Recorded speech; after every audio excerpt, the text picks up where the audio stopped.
essentially how God would make covenants with the nation of Israel, how the terms he would give, and essentially that do this, you'll be blessed, do this, you'll be cursed, so on.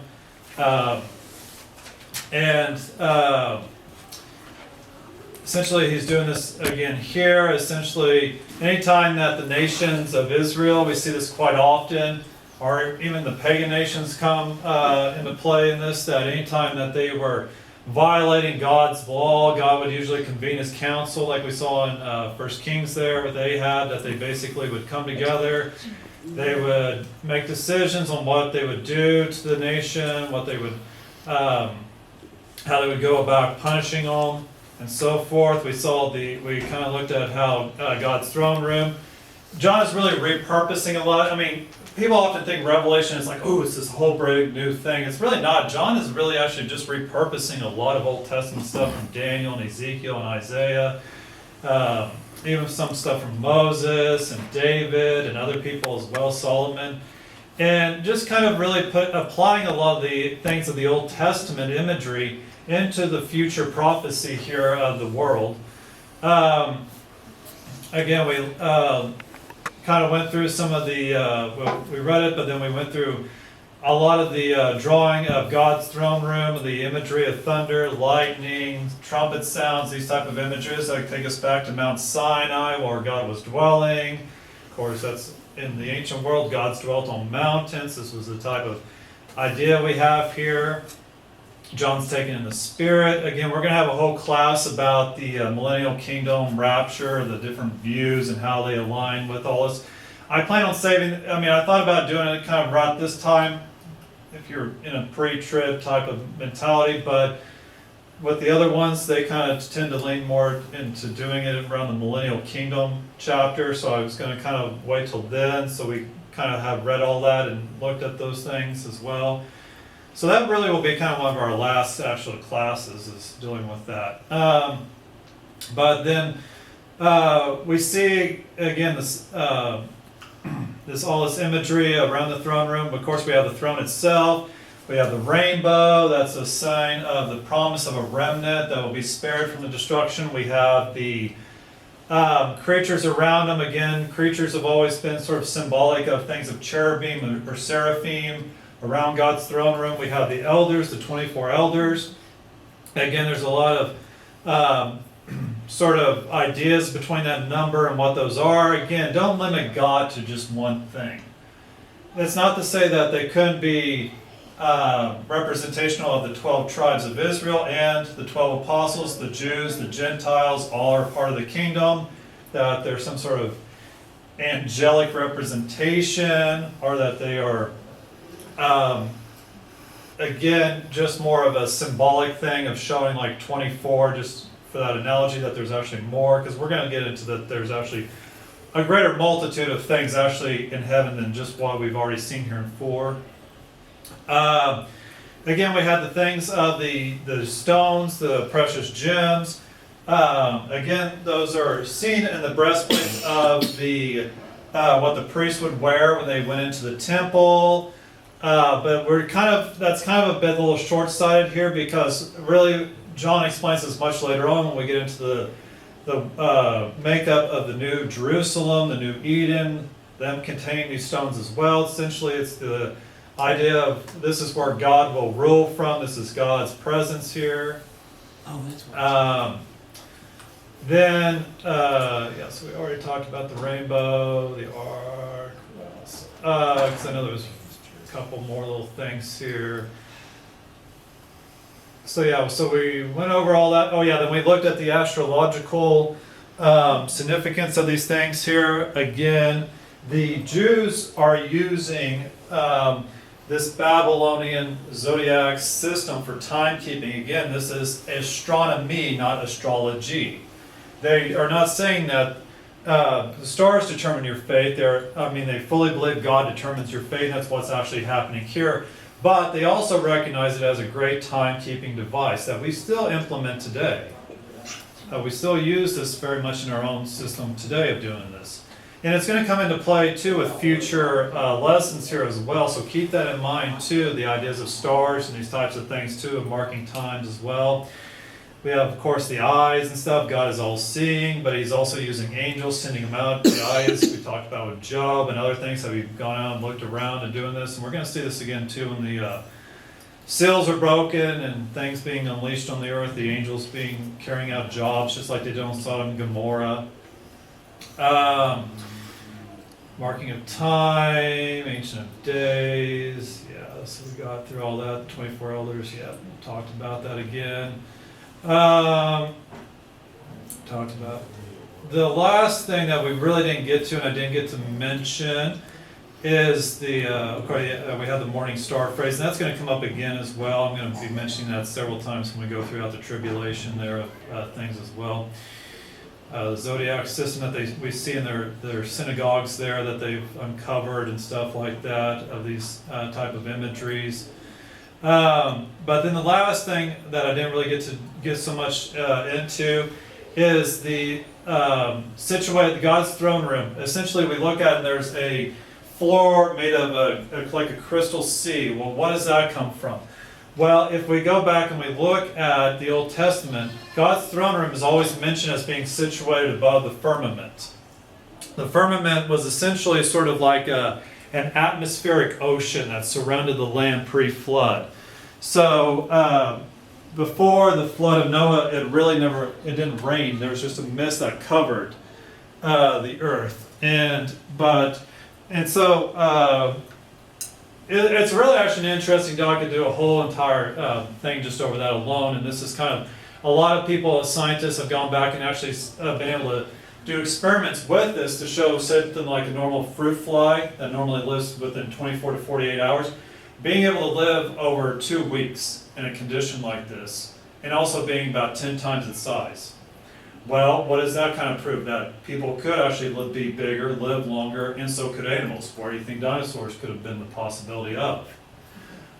So it's not, so again, Christians don't dismiss anything of like this idea of even evolution to a great extent. I know that's a hot button topic, but there's different types of actually evolutionary theory, really. But we don't prescribe, of course, like monkeys to men type of thing. But the idea that there were common ancestors, if you even go back to Noah's time, there's 2 of every kind that went on the ark. Okay? So throughout time and throughout the, well, why do we have different skinned people? Why do we have different hair color people? And I mean, it's where you travel to in the world, adaptation to certain things, your environment will change your body and things such as that. I mean, okay, wait till August and go out there butt naked in your backyard and stay out there for 6 hours. What's going to happen to you? You're going to get fried to a crisp, right? Darkened. Okay, so your environment does change, but anyhow. But the firmament was essentially this covering of the deal. And if you go back and you read throughout the Old Testament here in Proverbs and in Job and so forth of it, we see that God walks above the vaults of the heaven.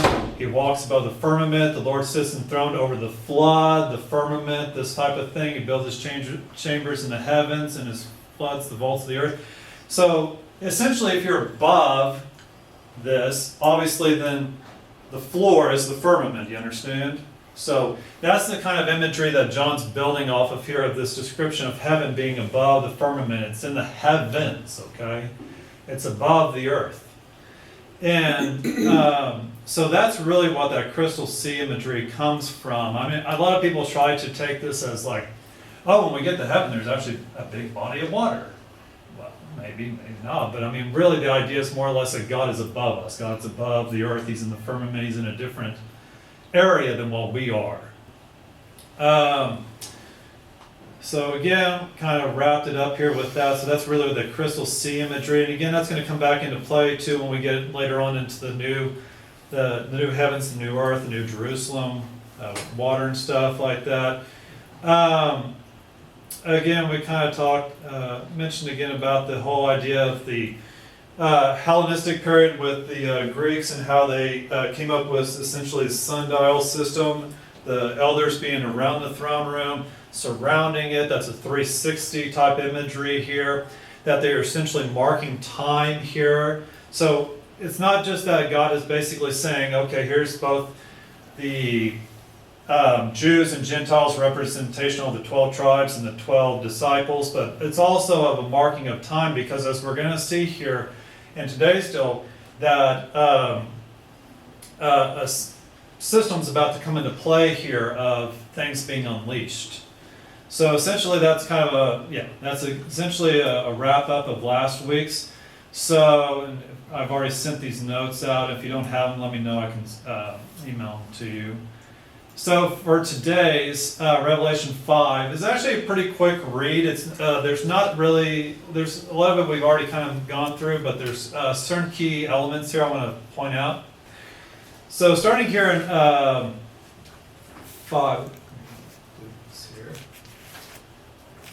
in 5, then I saw on the right hand of him who was seated on the throne a scroll written within and on the back, sealed with 7 seals.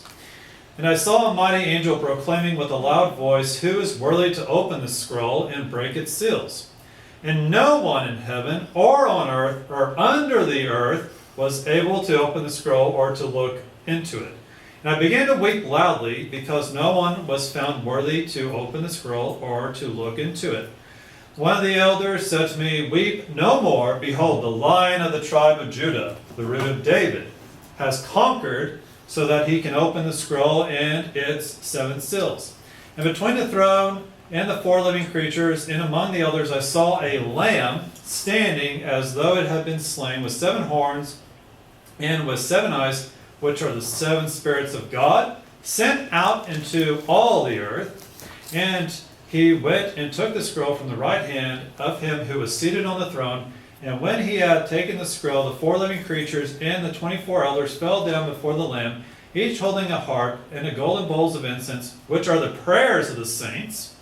And they sang a new song, saying, "Worthy are you to take the scroll and to open its seals, for you were slain and by your blood you ransomed people for God, and from every tribe and language and people and nation, and you have made them a kingdom and priests to our God, and they shall reign on the earth."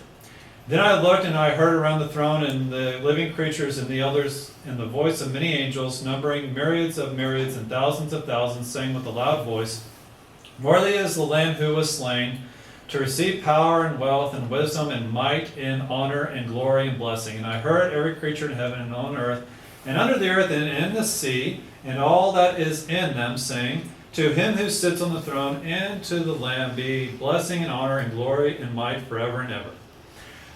And the 4 living creatures said, "Amen." And the elders fell down and worshipped. Okay, so starting really here, I want to kind of pick up, starting really with actually verses 5 and 6 here. We see in here that this term lamb being brought here. Now, if you ever see like any kind of imagery that's been drawn of this, and in fact in one of the videos I'm going to show you tonight, they kind of do this and they make this slight error really with it. But anyhow, is John, so the term Abviav lamb occurs 29 times in Revelation. Only in 13:11, which we haven't got to yet, does the term not refer to Jesus. Rather, it refers to the beast from the land or the false prophet. And we'll get into that more later on and why that is. But Jesus is referred to under the metaphor as a sacrificial sheep or lamb in a number of other New Testament and early Christian texts. The earliest reference is found in 1 Corinthians 5:7 and John 1:29. Jesus is referred to as the Lamb of God who will take away the sins of the world. We remember John the Baptist pointing this out. The phrase, the Lamb of God, is applied to Jesus again in John 1:36, a title taken by many scholars to refer to as this Paschal, the Passover Lamb, even though the expiation of sins was not linked to the Passover sacrifice. And again, other scholars have observed that the Aramaic term, Talitha, which could mean child, servant, and as well as lamb, was interpreted in the latter sense of John 1:29, chapter 30, verse 36 as well, And that's based on Isaiah 53:7, where Isaiah is prophesying this sacrificial lamb to come for the nation. Now, again, that's nothing new to us. We're very familiar with this, the Lamb of God, Jesus being the Lamb, being this type of thing as well here. So this is really nothing new or revolutionary or any kind of like that to us is here. But the idea of it will come into play heavily here. Because what we're going to have to really key in on is this. Many people presume it is some sort of enthroned scene or ceremony. The one seated on the throne has a scroll, we know that's God, and his right hand sealed with 7 seals. And only the Lamb of God standing before the throne, who is risen. He's the risen Messiah, he's the Lion of Judah, the Root of David. These are all Old Testament type of words for describing Jesus coming. Only he is worthy to open the seals. Again, John likes to take every single word for God and Jesus and throw it in this book. So if you ever want to know all these terms for God or Jesus, before Joey tells you, just read this book. But there's kind of a problem with this idea. Now, the idea is that it's about the enthronement of the Lamb. It's actually not. The Lamb never occupies the throne, nor is he later in the book seated on the throne as the seals are open. That's the next chapter. So what I'm trying to say by this in a simple term is this: the Lamb's not sitting on the throne. He's standing before it. And that is a key point to make here. Now, I am not trying to say, before if anybody gets real upset here, I'm not trying to say that Jesus is not ruling. But what I'm saying is that the imagery that we have here is that he's not sitting on the throne. He's actually standing before it. And again, too, this is kind of a fruitless debate, but people make this argument. I don't know why people waste their breath on it, but they do, so you might hear this at times. Is John actually seeing a lamb? Is it the figure of a lamb like he sees other creatures? Maybe. But again, too, if you go back to John the Baptist, when Jesus is approaching, behold the Lamb of God who comes to take away the sins of the world. They're not dragging a lamb around with them, right? No. He's like, oh, there's our lamb. No. Okay? So, and again, John knows what Jesus looks like. He's seen him before death, he's seen him after death.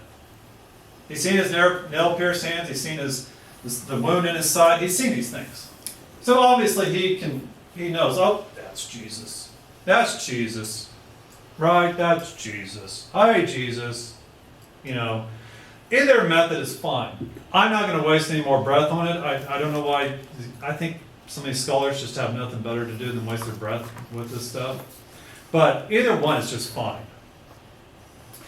Only after everything plays out in this apocalypse in the book of Revelation do we have a hint that the Lamb is also enthroned. It's actually not till at the very end of this book do we actually see him taking his throne, actually being seated there. That's important. It's not a frivolous detail. I'm going to get to why. Then the angel, and this is actually where we first see it at. It's not until really, actually, like I said, almost the very end here, 22. Then the angel showed me the river of the water of life, bright as crystal. Well, look at that. That kind of goes back to our crystal sea thing here. Flowing from the throne of God and of the Lamb. So there we see the throne of God and of the Lamb. We got the connection, God and Lamb thrown together there. There they are thrown together. Here, though, the Lamb is actually standing. Further, the authority given to the Lamb is dispensed by the Lamb to believers. And that's in Revelation 9:10.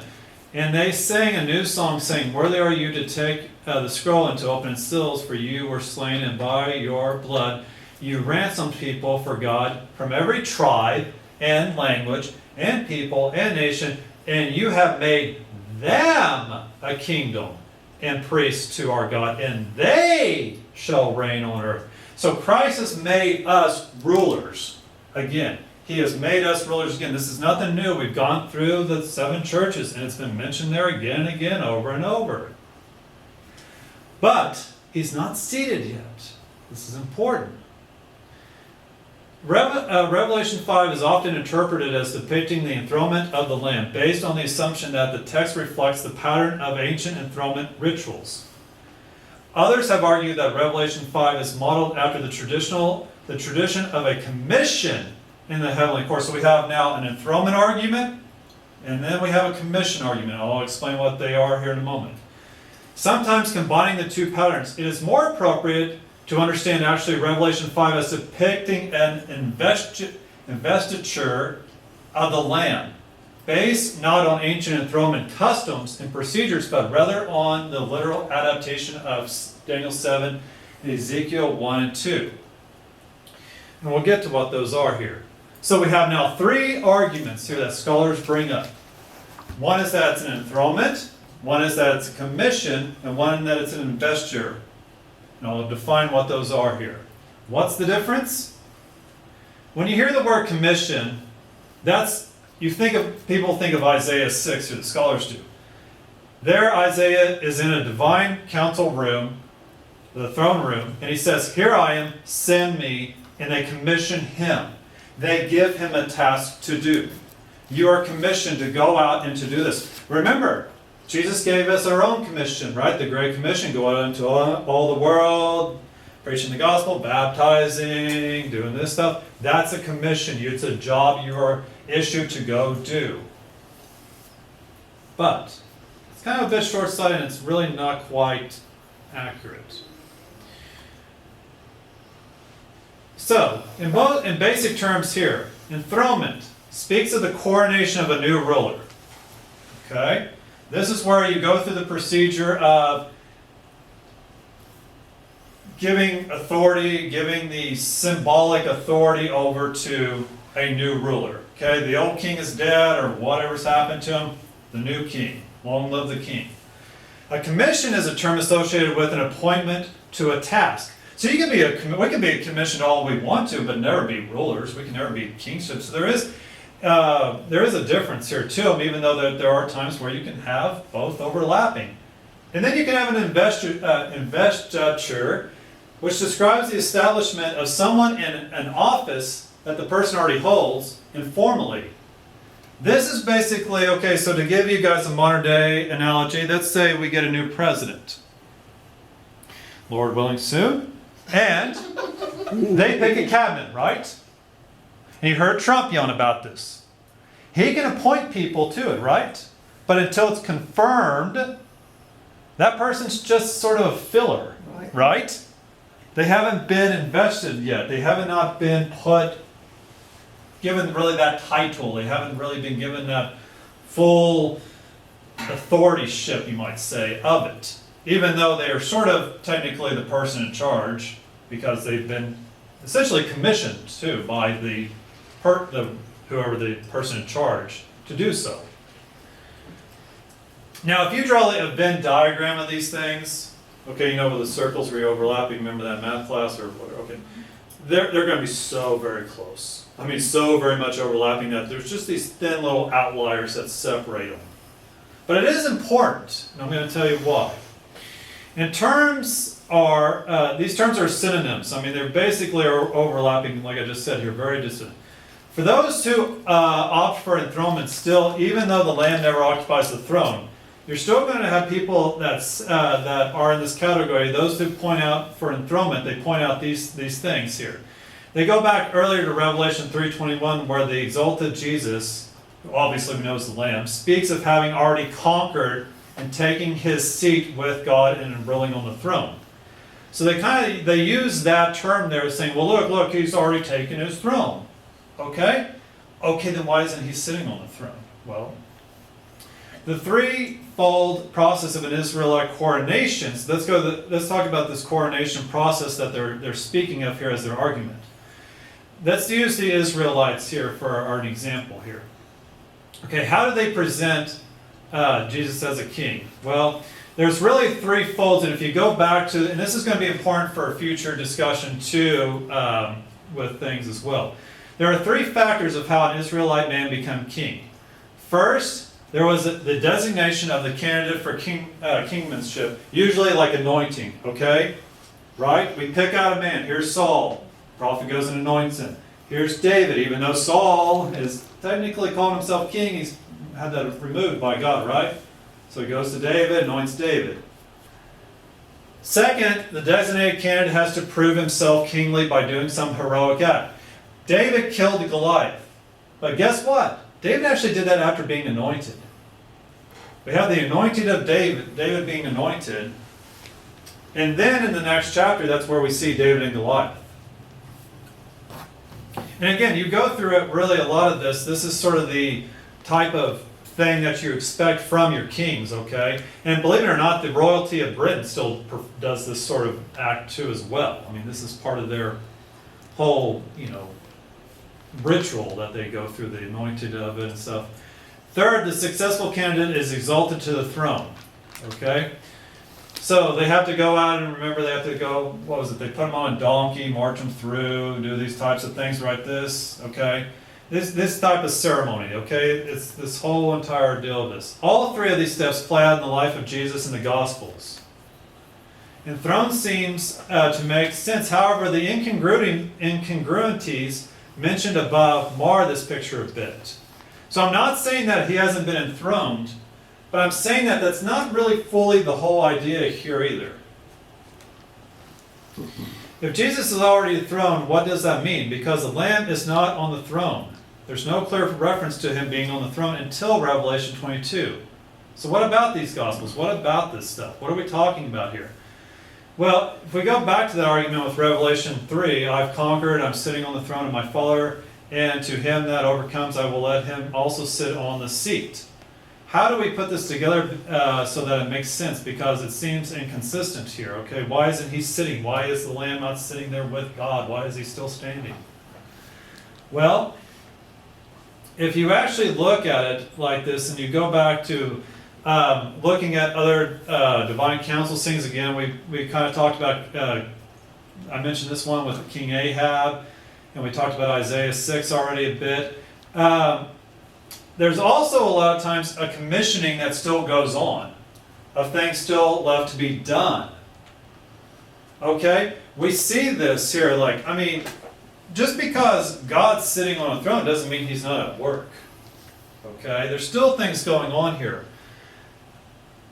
And so really, what we have here is essentially this. The problem here is fundamentally, there's two problems. The task of the Lamb is already accomplished. Remember this. Remember, Jesus comes down, what's he keep telling everybody? I'm here to do my Father's will, right? I've been commissioned to do this. This is my job to come and do. Okay, and he's done that, right? He's accomplished it, right? I fulfilled all the prophecies, right? I fulfilled them, right? Yes, that job, that thing has been accomplished. He has been faithful unto death, and now he has raised a new life. He's standing here so that you have a lamb that looks like it was slain, but it's standing up. He's alive. He's resurrected. He's not lying down. Mm-hmm. Yes, we get that. The divine counsel in Revelation 5 is clearly meant to disperse judgment, not to hand out an assignment per se. I mean, they kind of are in some sense. We're going to get into that a little bit more. But what I'm trying to get to is this. Other scholars, and I agree with this, see the best option as investiture. This approach views the incongruencies of enthronement in Revelation 5 through the lens of the already accomplished kingly accession in the Gospels. You have the crucifixion, the resurrection, and the ascension are all acknowledged as the actual transition to the rulership of Jesus. Yes, we've got that. Yes, we know. Yes, you are the Messiah. You are the Son of God. Yes, you sit at the right hand of God. Yes, we know this. But why are you now standing before the throne? Why are you standing there? So Jesus has gone through all three steps of this. The investiture view acknowledges that Jesus is the ruler while simultaneously acknowledging that the ultimate goal of God is not yet accomplished. It's not done. No, Rich Dunbar. Just because he died up on the cross and says, it is finished, that does not mean everything was finished. It means his commission for dying for the sins of the world is finished. Right. It means, but then why do we even have this book at all? Because it's not done. That's right. We're not over yet, people. We're not through. And that is the reconciliation of the entire cosmos to himself and the restoration of Eden in a consummated form. It's described as a marriage. Consummated. God and man back together. That has not happened yet. There's still sin in this world. There's still malevolent, rogue, demonic, evil beings running amok. There is all kinds of things still going on. There are still lost people out there that will come to know Jesus. It's not done, people. Why did God give us a commission if it's done? Because it's not. But the final hour is coming. The hour is at hand. So he's standing up because there's still more to do. And believe me, I tell people this all the time. This is not hell unleashed. This is the wrath of heaven. And hellfire has nothing compared to it. And you're going to see here, you're going to see, we all think Jesus is the nice hippie guy. No, he's not. We're about to see what's going to happen. He's a merciful God, but he's a just God. It's this formal transition or display to all the world that what has informally been the case for quite some time. Since Jesus rose from the dead and ascended, investiture thus views enthronement as an already not yet point. This in turn does not impose a new commissioning on the Lamb, and retains the progression of the apocalypse to the end of all things when Eden is restored and God the Lamb. What I'm basically trying to say there in a long way, and the children of God are partnered in the role of that new global Eden. Basically what I'm saying is this. The Old Testament didn't just tell us about a Messiah coming to die for our sins. It told us about a restoration back to Eden. The thing is not fully done. The prophecy is not fully fulfilled. It's not. Again, we have to be restored. We have to be made back to what we are. We have to be turned back to what we were in the garden. Simply put, Jesus has already carried out his Father's will, but there's still more to accomplish. Now, again, here we have this idea of enthronement. Yes, we can already tell that, let's not argue, even in the Old Testament here, we have these deals of there being this enthronement, there being this one that's going to be on the throne, this rulership, us being rulership. We get this. We've seen this all throughout it. Revelation 4 and 5 has taken the basic framework of Daniel 7, 9 through 8, and we talked about that last time, and freely adapted it for a new purpose. The presentation of the one like a son of man before the enthroned Ancient of Days in Daniel 7:13 results in his investiture. John has grounded that investiture on the sacrificial death of Christ, which now becomes the very basic basis for the investiture. The motif, the idea of the sealed scrolls does not occur in Daniel 7. This sealed scroll it is imported from Ezekiel 2, 9, 10 as a symbol of investiture. What I'm basically saying here is this. Daniel 7 talks a lot about this sort of enthronement idea. But then we have this sealed scroll type of idea that comes into play. So all of a sudden, oh, wait a minute. There's more to do. There's more to carry out. And that's in Ezekiel. Ezekiel's now, Daniel 7 is basically kind of sitting here going, okay, here's the Messiah. He's going to come and die for your sins and death. Now Ezekiel's throwing in this, but guess what? There's other things that's going to happen too. There's another job he's got to carry out as well. There's a second job. It says here, and when I looked, behold, a hand was stretched out to me, and behold, a scroll of a book was in it. And he spread it before me, and it was writing on the front and on the back, and there were written on it words of lamentation and mourning and woe. He's seeing the scrolls that are being presented here in Revelation that we're going to get into here.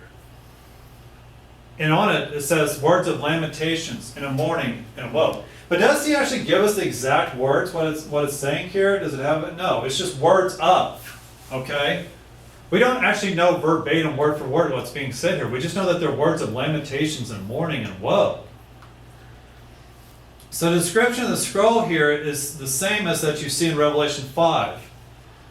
Basically, it's a description of doom. It's a description of, in the Old Testament, it was a description of Judah, basically of their wickedness, of their, basically them being, their judgment being unleashed unto them. Again, it's being carried out here. Remember, God used the Assyrians, and He used Nebuchadnezzar as an iron rod to discipline His people. He's carried it out upon them.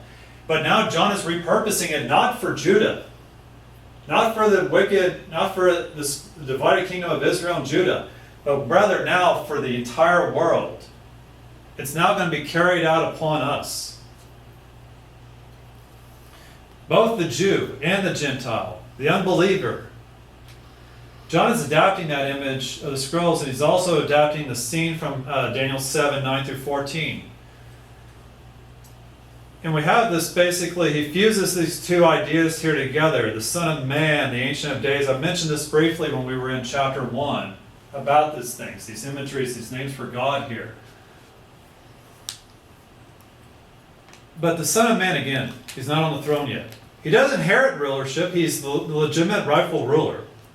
Okay? He is that. He has carried out His Father's will to perfection. He died, and He's now going to be seated at the right hand of God. But guess what? He's up, because there's work to be done. The job is not completed. Not until everything is completely set back right. Till God can look out there and call it good again.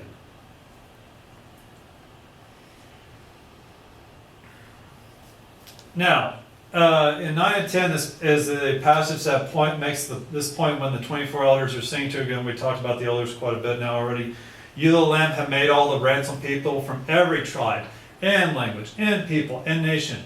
You made them a kingdom and a priest to our God. Again, it's just like with the letters to the church. Remember, he's writing to Jews and to Gentiles. They're all in on this. They are all going to be made priests again. They're all going to be made rulers again. It's for everyone. Everyone. But guess what? Now this great punishment, it's also for everyone too. It's not just Israel and Judah. It's now the world. And so he's about to dispense justice upon them. And if you go back here to Daniel 7:18, but the saints of the Most High shall receive the kingdom and possess the kingdom forever and ever. You throw in verse 26, but the court shall sit in judgment, and his dominion shall be taken away. Now this his here, we're talking about the wickedness, the wicked people, the rulership. To be consumed and destroyed to the end. And the kingdom and the dominion and the greatness of the kingdoms under the whole heaven shall be given to the people of the saints of the Most High. Again, we're going to inherit the earth. His kingdom shall be an everlasting kingdom. That's the New Jerusalem. And all dominion shall serve and obey him. And let's just throw 14 in there as well. And to him was given dominion, rulership, and the glory in the kingdom, that all people, nations, and languages serve him. His dominion will be everlasting dominion, which shall not pass away, and his kingdom one shall not be destroyed. Again, this is for all people. I'm telling you right now, you know what scares the powers of darkness the most? Spreading the gospel to the whole world. They know that's a trigger.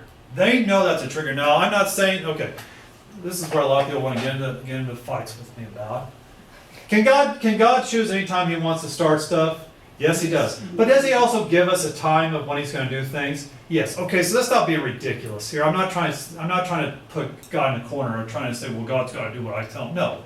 Okay? He's given us a playbook. And he's already said, guess what? Go tell the world. And the world's going to be told. Every nation, every tribe, every language. They don't want that happening. They don't want that happening. Despite not being enthroned, the Lamb alone has the status of being worthy to open these scrolls, to unleash the destruction. Again, he's the one going to be carrying it out, people. Stop thinking of Jesus as hippie man. To propel things forward, the consummation of his rule, with God and his Father, and with those whose unbelieving loyalty remain true. Remember, he kept talking about the seven churches. Remain faithful, remain faithful. You're going to go through tribulation. Remain faithful. Again, he's pointing it out here again, the mission. He has already achieved the means by which God will ultimately get what he has always wanted, to have a human family with whom to share rule of the earth. So now let's go to the scroll. This is the other part here, the second part. Most interpreters have rightly identified the phrasing here in 5:1, the second half here, be a scroll, a book written on the front and back, as invoking the image of Ezekiel 2, 9b and through 10. John's scroll, like Ezekiel's, will contain lamentations, mourning, and woe. Okay, we get that. The biblion, the Greek word for book, is further described by the phrase having been sealed with 7 seals, which appears to be merging Daniel 12, 1, 4, 9 with Isaiah 29, 11 here. So basically we have this merging here of this scroll, this book here, in which there is lamentations and woes and things written upon it. But again, you're going to see here that, well, if we go here to Daniel 12, at that time shall rise Michael, the great prince who is in charge of your people. Again, Michael was put over the tribe of Israel. The nations were given unto the other sons of God. And there shall be a time of trouble, such as never has been since there was a nation till that time. But at that time your people shall be delivered, everyone whose name shall be found written in the book. But you, Daniel, shut these words and seal the book until the time of the end. He says, go your way, Daniel, for the words are shut up and sealed until the time of the end. Again, this is written. Again, God is withholding his judgment. He's withholding the decree of what his judgment will be until this time. Nobody quite knows the words yet. We just know it's a woe and lamentation. Now, let's talk about the description here, because there is kind of two thoughts here on this. We can presume that the scroll is rolled up, okay, obviously. Though the word biblion, now we're going to get kind of technical here, is also called,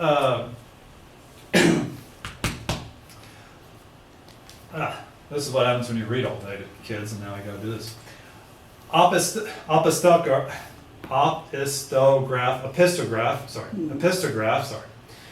a rolled document that is written on both sides.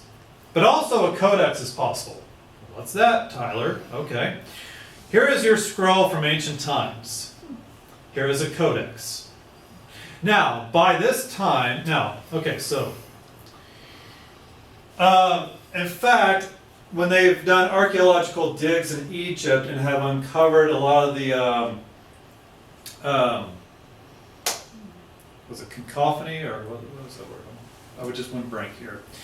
The jars that they found in the tombs of the pharaohs. Not canoptic, because that's the organs. What's the other one? But anyhow, they have actually pulled out parchment, papyrus that has been rolled up like this and actually sealed with 7 seals on them. So this is kind of an ancient way of sealing up things here.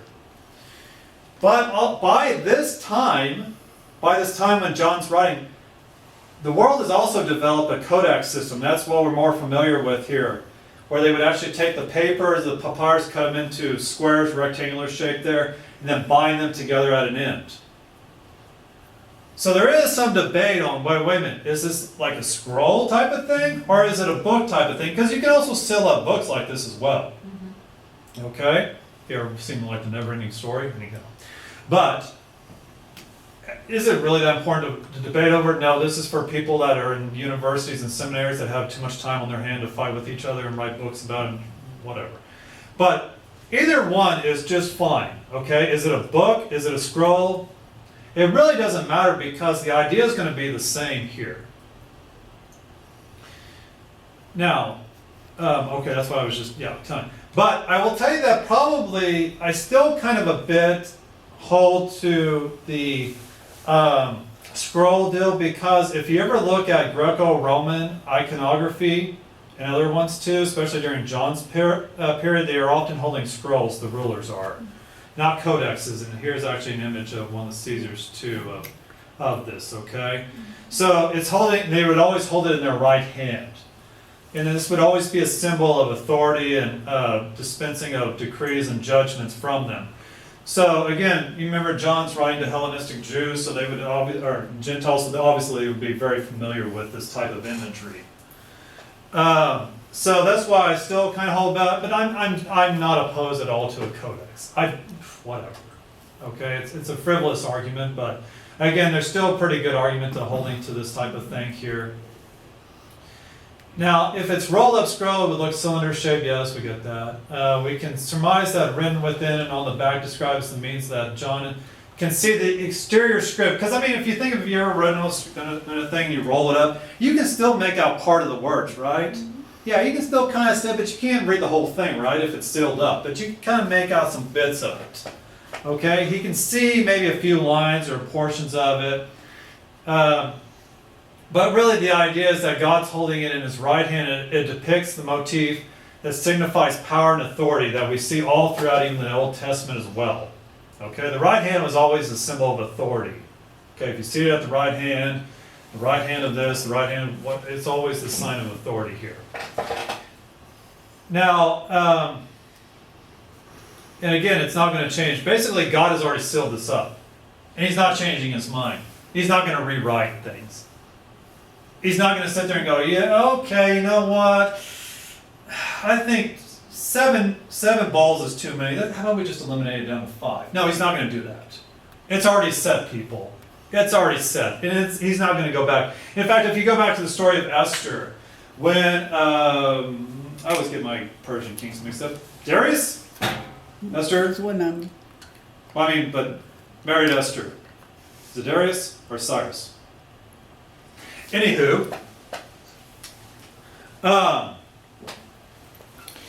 Haman tricks him into making a decree about that in order to, about the, well, he doesn't specifically mention the Israelites, but he tricks him into making the decree to essentially to eliminate the Israelites based on their religion.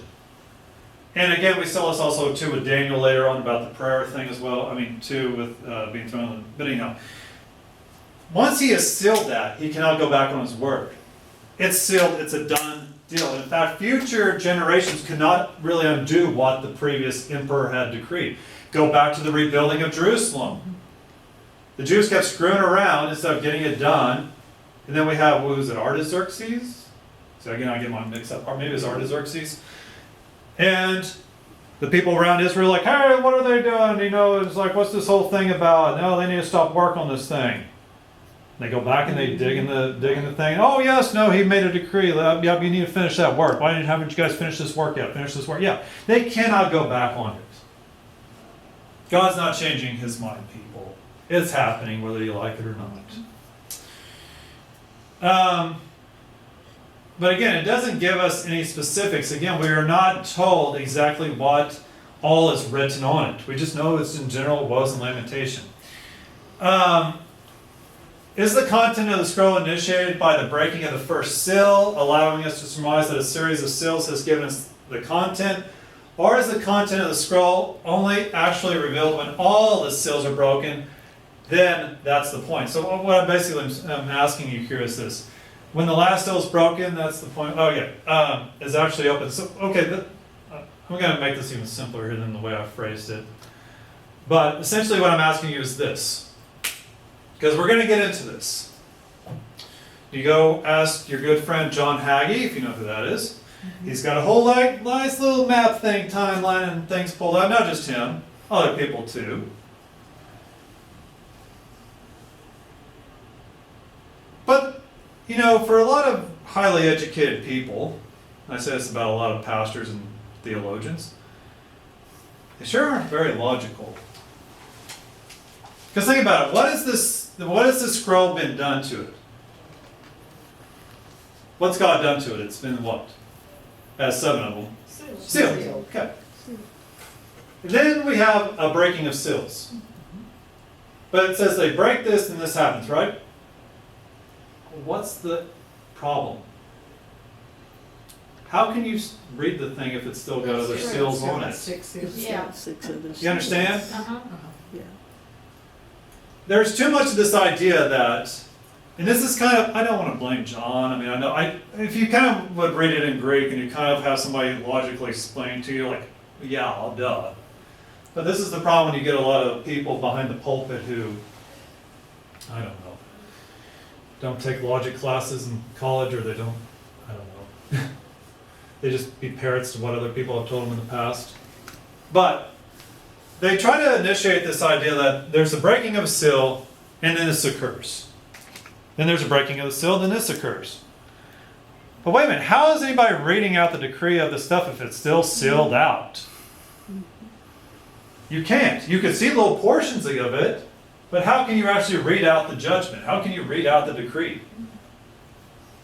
I propose that when the judgments are actually done, it's all simultaneously. It's one thing, boom, boom, boom, boom, boom, boom, boom, boom, boom, boom, boom, boom, boom. John is just basically presenting it as a way of basically trying to separate out the things here.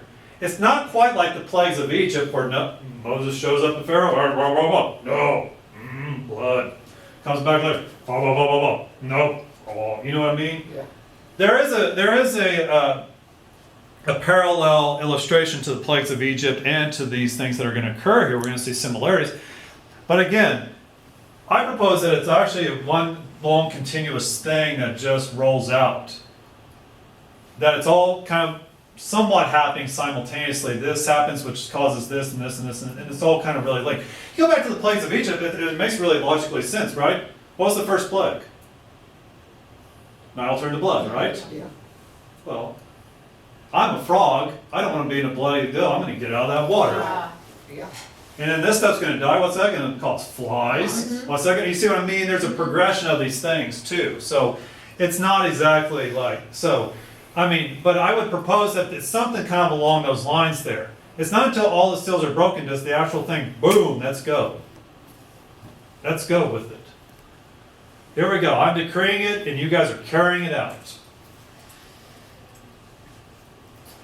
But again, in the Old Testament, we had these judgments as well as being initiated onto the people of Israel or Judah. But again, here we're going to see this as basically those that oppose the Lamb, those that are against Him, those anti-Christ. Oh, there's our key word. We're going to have a whole class about that too. It's going to be poured out upon them. Now again, this is kind of that argument. I'm trying not to get into this argument yet, but again, the people like, okay, we're going to be raptured up, and because we're spared from, we'll get into that at some point. Because in Ezekiel 9, in the vision of all that this has become to you like the words of a book that is sealed. When men give it to one who can read, saying, read this, he says, I cannot, for it is sealed. And when they give the book to one who cannot read, saying, read this, he says, I cannot read. The sealed book can be read as a metaphor for spiritual blindness. The person who can read can't read the scroll because it's sealed. Well, again, you don't have eyes. You don't have eyes to see. Remember this recurring phrase in the book of Revelation: "Him who has an ear, let him hear." Basically, it's an obedience thing. You also get eyes to see, this kind of thing. So we're now using eyes here instead of ears. Because it's sealed. That basically, it's this: God doesn't want us to know. Maybe we're being punished, maybe. But it's too, also a little bit, also not just us. Because, I mean, let's face it too, bad things happen to us. Let's not go acting like we're just, But again, we're exempt from judgment. We're saying the same stuff again and again here. But again, it's really a commentary on spiritual blindness here. Those that don't know the Bible, don't know the Word of God, they have no clue what's about to happen to them. They have no clue. And I'm telling you right here and right now, okay, let's take that, okay, I was going to say this for when we get into the bowls, but I'll give you an illustration now. I mean, just look how stupid people are with COVID. That's child's play. That's not even a 1% mortality rate, and even then you got to be like super fat or cancer, whatever, brain dead or something. A lot of it. I mean, I know there's certain people, but guess what? A lot of them have a lot of comorbidities. I mean, this is going to be, whoo! I mean, we can already see it right now. Buy inflation, everything else. Can't even stock shelves, can't even do this. Got Porsche unit. Oh, trust me, you just wait till what we get into. It's not unreal. I mean, it's a real easy thing to. God's just sitting back there. He's kind of like, boy, they couldn't even handle this. You know what? Look at what. Woo! You have no idea. You have no idea what's coming down the pipe. I mean, it's. Woo! So essentially, it's this: the wicked are blind. They're not going to see it coming. They're not going to understand it. Or that God has chosen to reveal to the righteous what portends for the future. Basically, us, the believers who read this. Remember, blessed are you that read this book. You're going to know. You're going to understand. Guess what? Trust in God. He's got you. He's got the whole world in His hands. Yeah. You're going to see it coming. You're going to know what's coming. The righteous will understand. But those that can't read, they're not going to know. And that's what they mean by literally reading. You're not going to be able to, like, what's this? And again, we're going to see that a lot of people are going to come to faith in Jesus when this starts coming down. I mean, it's like, you remember 9/11, where were you in the tower? That stupid song. Right? I remember that. Boy, churches were filled up that Sunday, right? Them Muslims at the end of the world, them Muslims become eaters. That's right. But no one in heaven or on earth or under the earth, was able to open the scroll or to look into it. Did you notice the three-tiered cosmology there? Yes. I said cosmology. It's also in 5:13. Three-tiered cosmology, heaven, earth, and under the earth. Nowhere in the entire universe could be found one that was able to open the scroll or to look into it. Even no supernatural being in heaven. No earthly being on earth. No supernatural being or disembodied dead under the earth. No one except the Lamb. And he's talking about even those rebellious ones as well. If you go to apocryphic book, the Testament of Solomon, Beelzebub is referred to as the ruler of the spirits of the air and of the earth and beneath the earth. Who's Beelzebub? Anybody know this one? Satan. Well, yeah, I mean, okay. I got time here. Beelzebub means Lord of the Flies, really. What? Okay, well, it actually has a different kind of title than this. This is actually an Old Testament. This is actually a mockery word for Baal.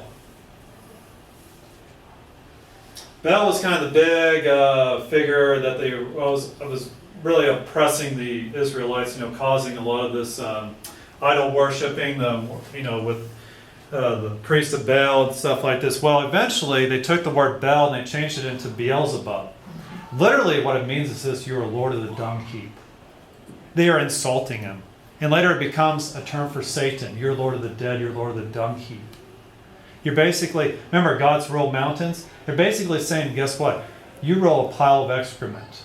That's really what they are saying to him if you actually literally look at it and you go back and reference it too. And guess what? Not to get kind of ahead of myself here, but when we get into the fall of Satan, it's actually a story of Baal. It's taken from their own story of Baal and fallen. And they're basically comparing him to him. You're Lord of the dead. You've fallen. Remember, he's a living God. But Beelzebub, he's Lord of the dead. He's Lord of the dung heap, the flies. And so what he's basically saying is this. Basically, Beelzebub is giving credit to over the spiritual being in all three zones who are allied with him. Basically, those rogue beings. Remember, they always say like Satan and his angels. Satan and his demons. Demons and angels are not the same thing, people. Demons are actually Nephilim, if you don't know that. They're the spirits of them. I didn't get too much into that. That's another lesson, but anyhow. They're going to get blindsided too. I mean, they were blindsided with Jesus, really. They thought they could kill him. And guess what? He's like, did you not listen to the prophets? Did you not listen to them? They told you this would happen. Here's, Peter, Oh Lord, not you, Lord, get you behind me, Satan. I mean, how many times does people got to say, yeah, he's going to die. In fact, you know what he's going to do? He's going to hang on a tree. He's going to be in the earth for 3 days. He's going to rise. He's going to do this. He's going to do this. He's going to do this. And yet they still fall for it. And guess what? They're going to fall for it again. He's basically given like a lot of the playbook. It's like, here you go. It's like a funny story. I was watched an OU thing, and Barry Switzer was talking about some of his old days here, and like with Marcus Dupree and some of the other players. And he said that they used to go and tell the defense or the other team what they were about to run. And say, come on, just try to stop us. And they were that good. That's what God's doing here. Here's the playbook. Here's what we're going to do. Just try to stop me. And guess what? They're going to be blindsided. And what's it going to lead to, people? It's going to lead to the Antichrist. It's going to lead to him. We're about to get into him. Because guess what? When that first thing breaks, who's the first on the scene? It's like what you see a lot of the Democrats saying this nowadays. I forget who originated it. But never let a tragedy go to waste. Never let a catastrophe go to waste. I mean, think about it. What does getting a COVID vaccine have to do with your credit score? Right? Yeah. You get anything like this, it's a way to push legislation, it's a way to take authority, it's a way to take away this and this and that. That's right. And guess what? When all this stuff breaks loose, it's just another way. Trust in us. Come look towards us. Come to us. We will give you bread. We will give you bread. Work all day for a loaf of bread, it says, basically. Right? Give them bread and circuses. I mean, it's this type of thing. But guess what? We're going to know what it is. And don't take it. Don't take the mark. We're going to get into all that. I mean, it's just so amazing. I sit there and you watch the news, and it's just like, people mock it like, people are saying this is the mark of the beast. I'm like, that's not too far-fetched. Social credit scores, things like that. I'm telling you right now, I'm not to try to sound like Frankie Haling, but it's not far-fetched to see the end times right here going on. Set up. So, yep, I did. I am gonna get you guys out of here. Before we finish up here, I want to two last things. Because all the other stuff we mentioned, we already talked about the elders, and we talked about all these other things too. So we're not going to rehash those things. But anyhow, so in preparing for this class, up to this point, it gets very easy. After this point, this is where the difficulty comes into. Because I can probably march in Rico's grandfather. If I could raise Bob Haling from the dead and put him up here too. And if I was to put John Hagee up there, and if I was to put whoever you want to, up there. Now I was to say, would you guys please put the book of Revelation in chronological order for me? They would all give me different probably maps. It's about to get kind of murky as far as the order of it. And I don't want to just keep doing it if I'm doing a chapter by chapter deal. So what I've kind of done is through some research and study and logic, kind of just logical reading, up to about chapter 19 and a half, really 20, not everything's put in order of occurrence. So I've kind of just put things from this point on in a sort of theme or a sort of somewhat chronological order of how things reasonably should play out.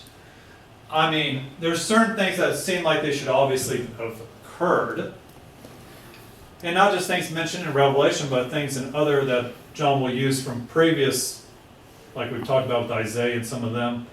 For instance, Israel being a nation again. Okay? Well, that obviously has to have occurred sometime in between John telling this and now the seal's being broken. Because now John's in a post-diaspora period. The Jews have been spread out in exile, but we see this the way they will come back together in a day, they will be a nation again. So there's going to be certain things with this that I'm going to have to try to put in somewhat of an order. So we're going to have some sort of jumping around here somewhat of this, where certain things kind of get intertwined, because he's like talking about this beast thing, then he gets off on this, and all of a sudden, oh, here's the beast again, oh, here's this thing, oh, now we got two witnesses, where are they coming out? So I'm going to kind of throw it out there in a certain type of pattern. If I'm wrong, I'm wrong, okay? Nobody really fully knows until it's happening. I mean, only the Lord knows. He's the only one that can break the seals and see everything. So anyhow, but it's going to be, there's going to be some key things we got to kind of go back on and look at. And so, I don't even know, how many more weeks do we have of this till we have our winter break or Christmas break? You might know. Joey told me 10, I don't even know how many classes we've had so far. 6, 7? Anyhow, where we get to, we get to. You're So- not gonna get through 10. No, Huh? you're not gonna get through. Well, no, what I'm saying, he said for this semester, the next semester we, Okay. Oh, we go, okay. yeah. I told him I need 16. I should have probably told him, well, I should have told him 60, but I kind of did that. I said, well, Joey's, but anyhow. So what we're going to actually do is I'm going to put, and actually the actual first thing we need to actually look at is actually chapter 12. Because what's chapter 12 about? It's the birth of Jesus. The fall of Satan. So, I'm actually going to kind of start there with that. And you all are going to find out actually when Christmas actually occurred. It's that John actually told, I mean, it's there. You go ask Joey, Joey's like, oh, you prescribe to that too? Like, I mean, it's just like, yeah. We're gonna find out the history of Christmas. Yeah, I'm gonna ruin your Christmas like my aunt ruined mine last year. But anyhow, but it makes perfect sense. We're gonna also have a class on the Antichrist, looking at that. Then also, I think I might throw the two witnesses in there too at some point too. The debate over those who they are. There's three kind of arguments on that. So we're gonna kind of not be doing so much a chapter by chapter per se until we get to probably about 19 or 20. So I'm gonna try to put in an argument, but again, I tell you this because you might go home and you might like look at somebody and go, well, this guy said this happened before that. Well, okay, maybe so. I mean, it's just somewhat of a logical thing here. It gets kind of murky as far as order shit.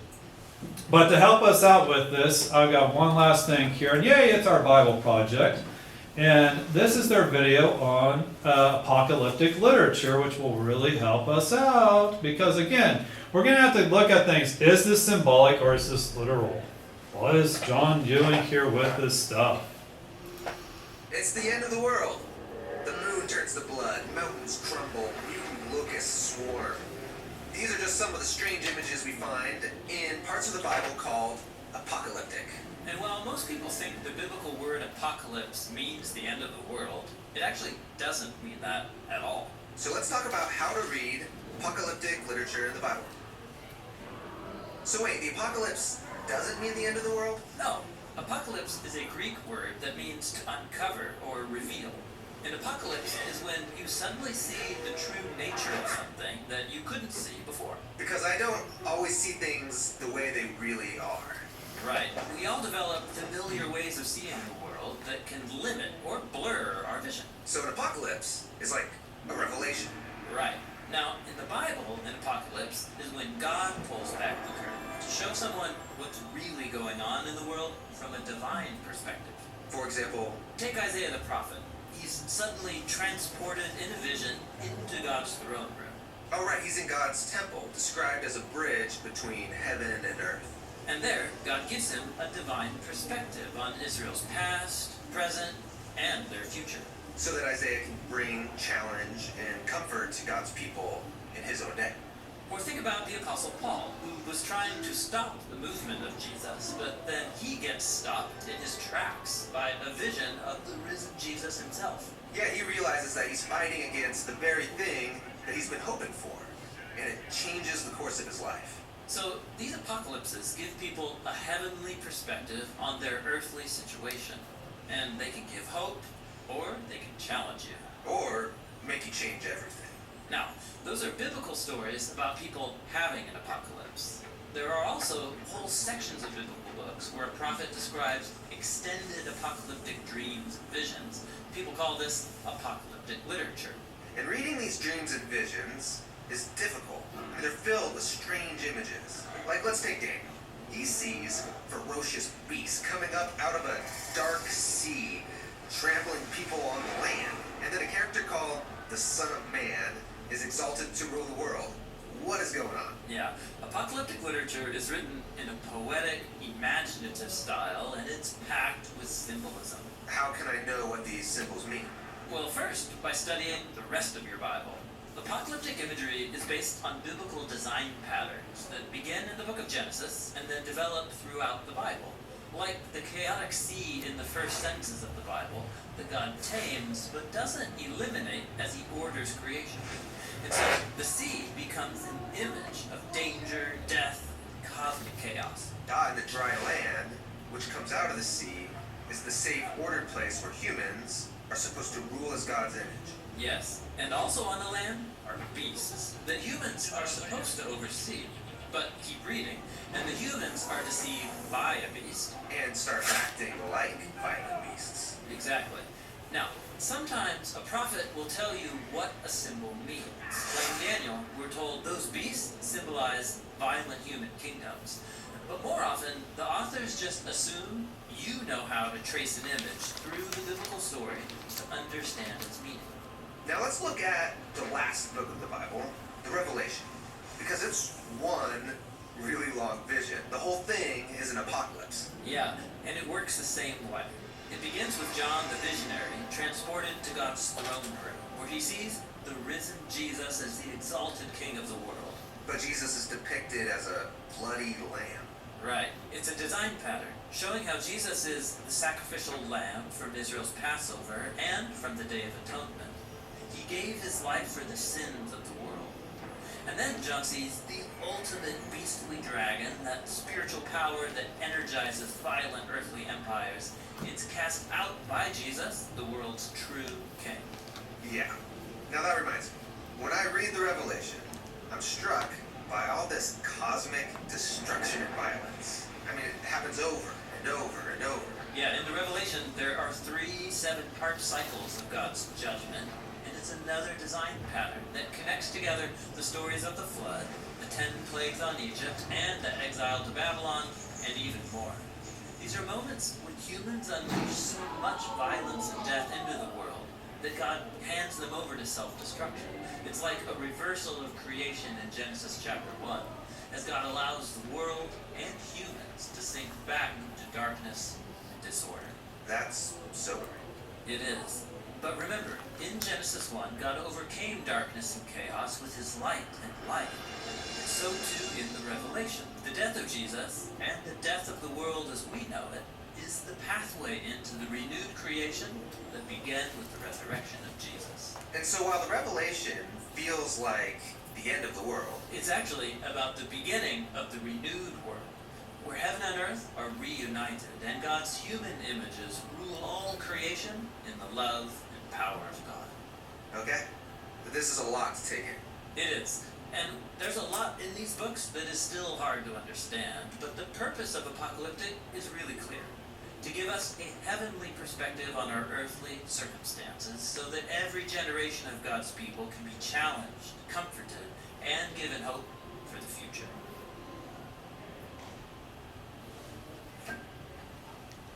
All right, we did it.